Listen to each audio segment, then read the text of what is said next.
you know, it ends up being about probably 10. So,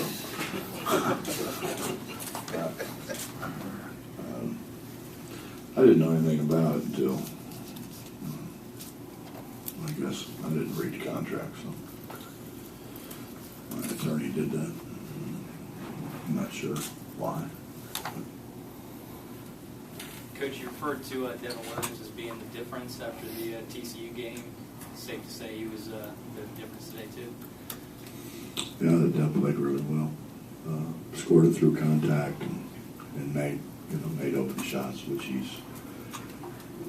does in practice. He had he missed some shots the Gonzaga game and Purdue game. I think he hadn't really looked to shoot those, but he's pretty good at shooting them. And he rebounds the ball for us. He's our one guy who can really go rebound it in the crowd. Coach, at this point, do you even worry about what Oklahoma State and Baylor do? Do you care about what seed in the tournament?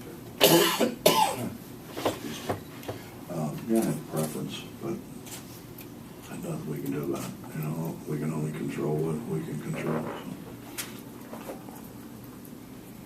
Get done with, all the exciting line of questioning that I'm going to get here, and then I'm going to go over to the office and watch the end of the game. This is like the thrill of the day for me. You come in here and listen to you, probe the way you probe about things. Was there a time over the past couple of weeks where you saw Devin maybe start to get it a little bit more? His problem is he hasn't been able to play for an extended period of time, and he's got a little bit of different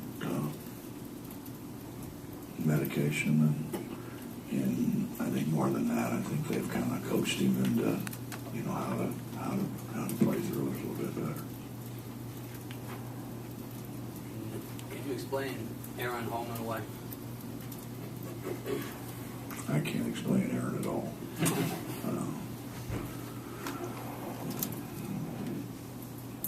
Bobby, Aaron, you ever see that commercial, I'm comfortable in my own skin? Well, you get that commercial for Aaron, because he tries to do too much, and he's trying to win. It's not selfish at all. He's just trying to win. When he plays, kind of within what he's really good at doing, he's pretty doggone good. And then he got 28 against a heck of a defensive team today. When you guys, I think the largest lead is 25, and Bill had called his final timeout with like 17 minutes left. What goes through your mind in a situation like that? Make sure that we continue to play.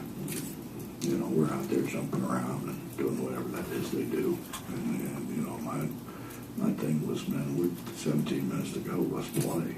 We still got to guard. We still got to rebound the ball. We don't need to take, rush shots, but we don't want to lose our aggression either. We just trying to get their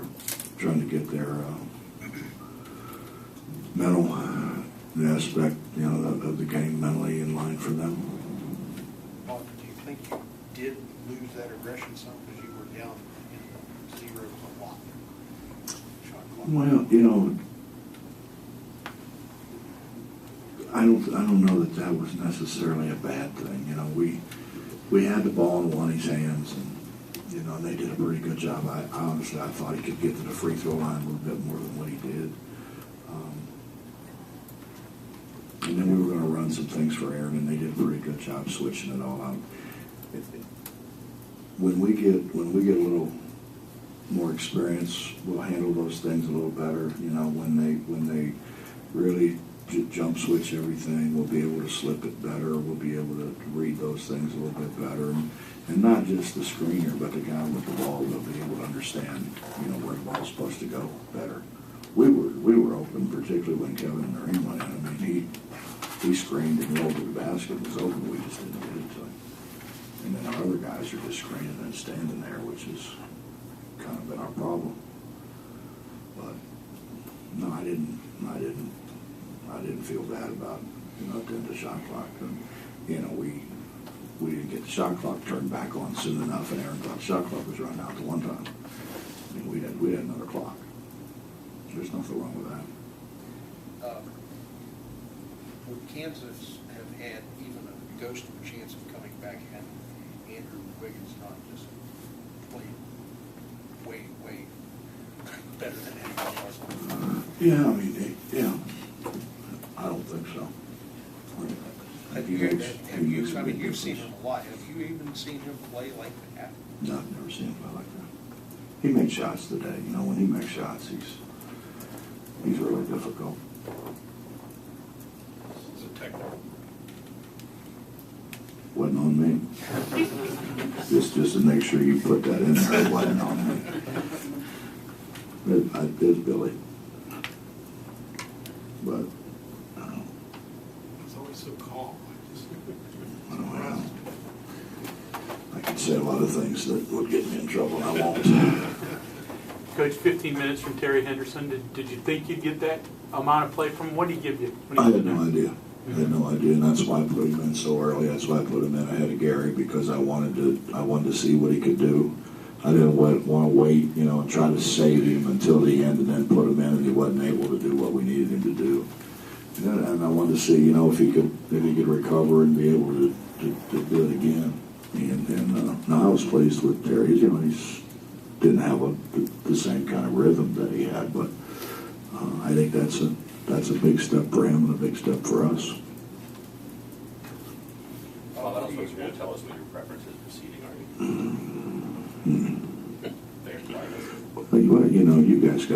You guys need to guess on something. Well, no, I read your articles. You guess on a lot of stuff. So. But I'm generally correct, though. I think I know where you're going on this one. When Devin is your third scorer, that's how much different is it for what you guys want to do than if it's Nate or if it's Remy or if it's even Terry? I think it's a big difference because he scores it through contact and he scores it close. You think about how much his confidence has come. Remember early, when he went to the foul line, it was like, let's get back on defense, boys. He wasn't going to make one. And his confidence, and he listens, and he does what you ask him to do. And, makes a big difference. You can't vote for Javon Ford when you beat on your ballot if you could. Now that the season's complete. Well, I'll share this with you on my ballot when you are with the All-American one, when you're allowed to vote for your own player. I voted for him first team All-America. I think he's the best point guard in the country. What he does for us at both ends of the floor, and I think he's been.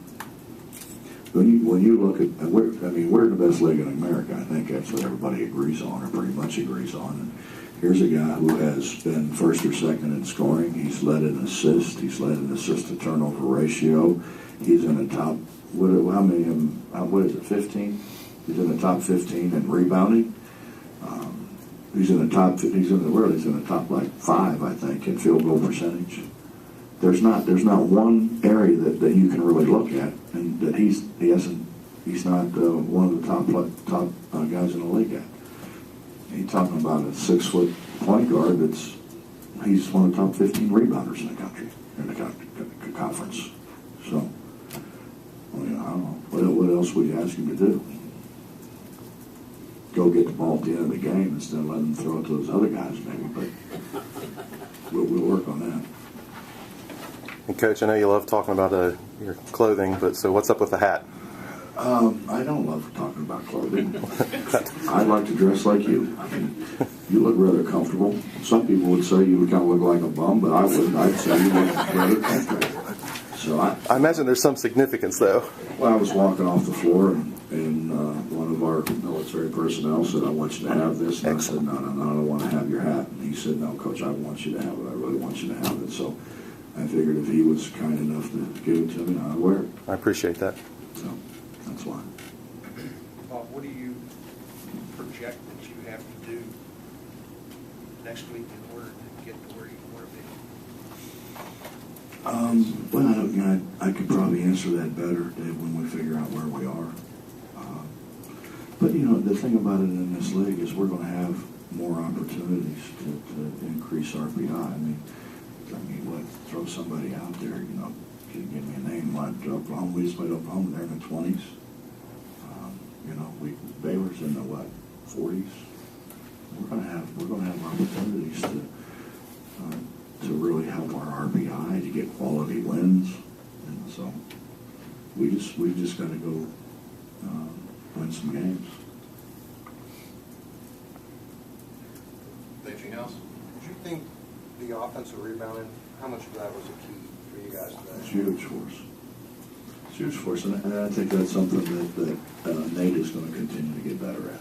You know, Nate's got really good hands, and if we could just get him to go where the ball's going to be, you know, more often. But I like the way he rebounds the ball offensively. Devin's getting better at it. They're still not. They're not anywhere near where they need to be, but they are getting better at it. Remy, if we can get him inside the foul line, it's a moral victory. We could go. We've got to get him in there a little more. And as Kansas started with that full court pressure, what kind of adjustments did you guys have to make? Well, we was actually trying to get in press breaker because we weren't in it about the first couple times. So just get in press breaker where we were organized.